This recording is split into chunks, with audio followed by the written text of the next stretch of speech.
Hi, thank you so much for reading with us. We have a story called The Lion Inside to read today by Rachel Bright and Jim Feld. They have a lot of fun stories they've done together. The Lion Inside. Here's the title page. In a dry, dusty place where the sand sparkled gold stood a mighty flat rock, all craggy and old.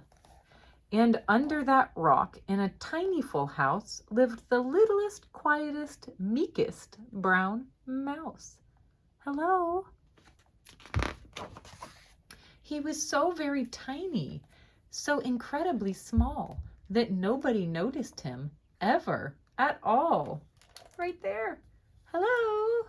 Hello. He got stepped on and sat on. Ow! He missed out on stuff, ignored and forgotten. Ouch! His mouse life was tough. Meanwhile, far above, on top of the rock, times were quite different. It was lion o'clock. This huge, toothy creature made sure everyone saw how important he was by how loud he could roar. He was head of the pack. He was shouty and proud. He loved flexing his biceps and wowing the crowd. Yes, all were impressed by this mighty king cat. If only, thought Mouse, I could be more like that. See Mouse? Right there. Then, late one dark night, in his tiny mouse bed, the cleverest thought popped into his head. He leaped up in the darkness and held up a paw. I've got it, he said. What I need is a roar. Roar. I mean, what if this mouse with the weeniest squeak were a little more grrr and a little less meek? Well, he'd still be the smallest of fuzzy brown mice, but he'd make friends and join in, and life would be nice. Yes, thought the mouse, I must find out how. I will learn how to roar, and I will learn it now. How to roar. But it wouldn't be easy. There was only one beast who could teach him this thing, but might make him a feast. I really want to ask the lion for help, but I don't know about that idea. It was time to be strong, take a chance. After all, forever was such a long time to feel small. So he made himself brave, and he thought like a winner. He set off for the top, hoping not to be dinner.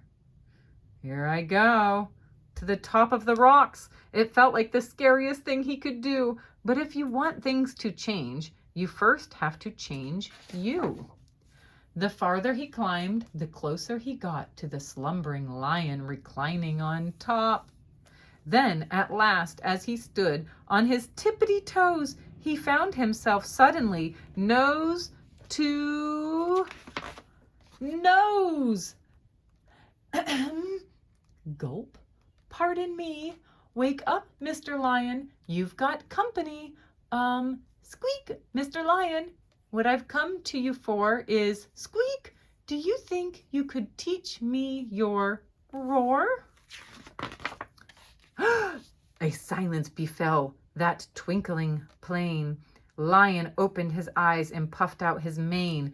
Time went so slowly, it felt like a week. Then he opened his mouth and let out an eek. The lion looked scared.